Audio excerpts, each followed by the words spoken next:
Dragon Dreams, Book 2, Gaining Ground. Written by Gina Virginia Casella.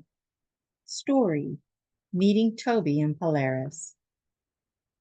The tree bursts into laughter, telling me he finds it amusing that I'm a 7-year-old girl, emphasizing that it's important he teaches me sexism. It continues laughing, pointing out I used to have male genitalia, but no longer do because I'm female, which he finds hilarious. I just stand there upset that this is my experience. Though I don't like his energy, I'm connecting with him about sexism and having some laughs. The profanity is interpreted as processing and therefore not translated into this text. He laughs uproariously at my quick-witted retort that as a tree, he's the symbol of male anatomy, clearly taken by surprise, yet amused by my cheeky reply. There are many sexual metaphors in nature. Mathematically, it's all about the binary codes, the ones and zeros, as in penis and vagina. It's astonishing how much this guy swears. Entire pages are shortened to small paragraphs once the profanity is removed. In past lives, I struggled because I did not balance logic and emotion, making rash, poor decisions. The tree will help me develop resilience and anger management skills, as well as discernment about when to be assertive. The tree reminds me that everyone has something to contribute, even those we may view as evil. Though I have been possessed by harmful impulses in the past, they stem not from evil, but from a drive to survive, knowing when to be forceful, when to speak up, and when to disregard others' opinions. I make the connection that the negative, shadowy aspects of ourselves and emotions like anger, anxiety, and depression all serve a role.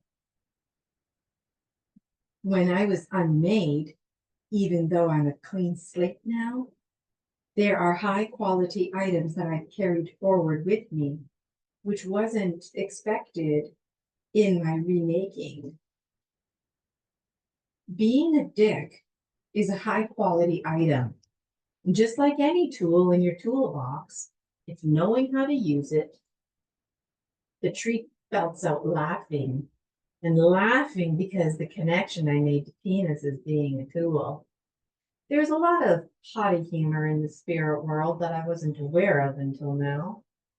The tree tells me he is very ancient, and this immaturity is rooted in his formal, generational, biological ways of knowing. He can be quite the dick, and I'm learning his dickism ways of knowing. He clarifies he's not a dick, and this is just the language we're using. He's more of an asshole. He leans in whispering to me that the white ram is a dick. And he laughs wildly and suddenly stops because the white ram appears. The tree tells me there is a time and a place to be a dick. It is his honor to help me know the difference. He also adds in this moment that the word dick is not a swear word and should not be omitted. Like the word queer, dick became derogatory. So the word dick he is now proactively taking back. The rule of every moment is not to be a dick. Being a dick is an art. And given the sass coming out of me, it's clear I was a dick. Big dick at that. So it seems the dick ways of knowing are high quality items that carried forward through me. Otherwise, I wouldn't be so sassy. On that sassy note, I tell him it takes a dick to know a dick. We both laugh hysterically. For what it's worth, he tells me the best leaders know how to balance the dickism ways of knowing. Swear words are words. It's the meaning we give them, just like any other words.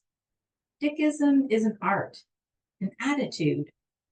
We can be very cruel using all kinds of non-swear words. He laughs, telling me a lot of entities genuinely can't follow along with swear words. For example, some have no concept about any kind of biological reproductive system.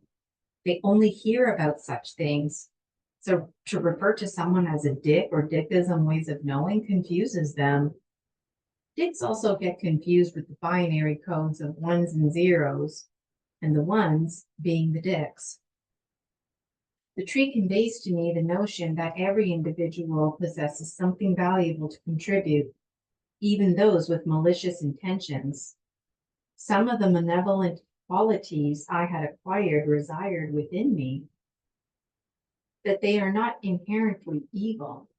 Instead, they serve as a means of survival, guiding me to discern when to be assertive, when to persist, and when to disregard the opinions of others. I draw a parallel between the negative and obscure aspects of our personalities, such as anger, anxiety, and depression, and their purpose in our lives. Even though I have been reborn as a blank slate, I have retained certain exceptional attributes that I consider to be of great value. Being assertive is one such attribute, akin to being useful tools in one's repertoire, and the tree finds amusement in the connection that I have made between this attribute and the metaphorical concept of a penis as a tool. It is intriguing to discover the presence of such playful humor in the spiritual realm, a revelation that has only recently come to my attention.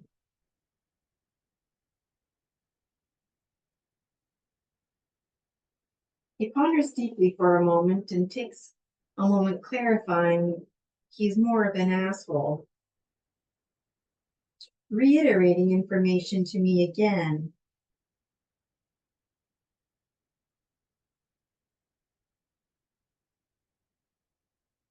He whispers to me, stating that the white ram is definitely a dick. And then he laughs wildly, leaning back. It's almost as if the laughter takes on a life of its own, skipping about. And the wild laughter comes to a halt as the white ram appears.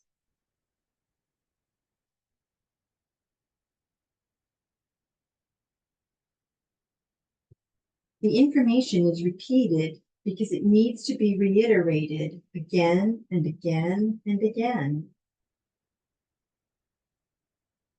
Sometimes when I write it, I need to write it in a different way. And when I read it, I need to read it over again to gain different perspectives.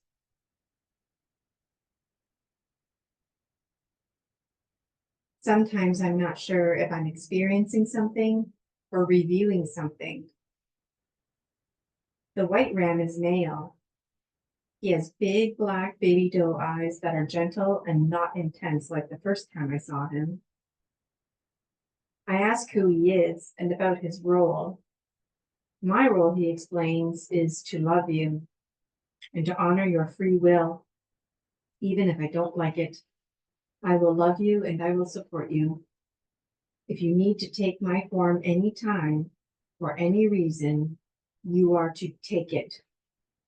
You are to take my form without question, with complete conviction, and I will honor it by allowing this merge and or shapeshift and or borrow the image of me as a hologram, illusion, projecting anything. The white ram tells me he's so powerful, he can't even be around me for very long. In the dream in which I was walking freely, when everything began to pause around me, as this happened before during ET abductions, which I didn't know at the time, sensing the pause, I resisted with all my might, shouting, no, repeatedly at the sky until I was out of breath. When I looked back down and ahead, I saw a white ram that I now realized was myself in animal form. Seeing the white ram staring at me intensely symbolized by my resistance against the ETs who tried to control me. The white ram's intense eyes represented my own as I fought to retain my free will, which I will fiercely defend at any cost.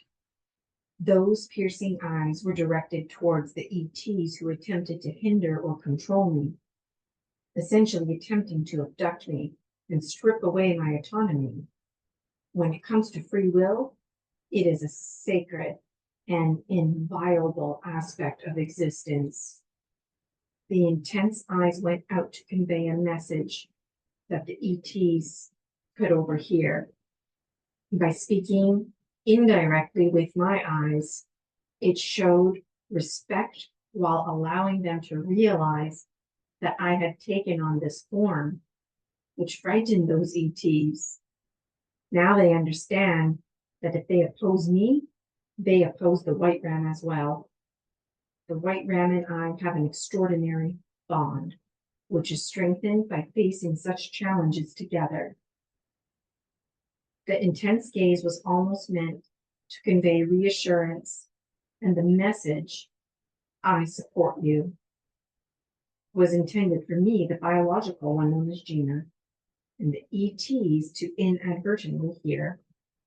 By allowing them to overhear, it was a subtle way of asserting dominance over them. The white ram tells me he is also me. So he left it to the ETs to make this connection, which they did.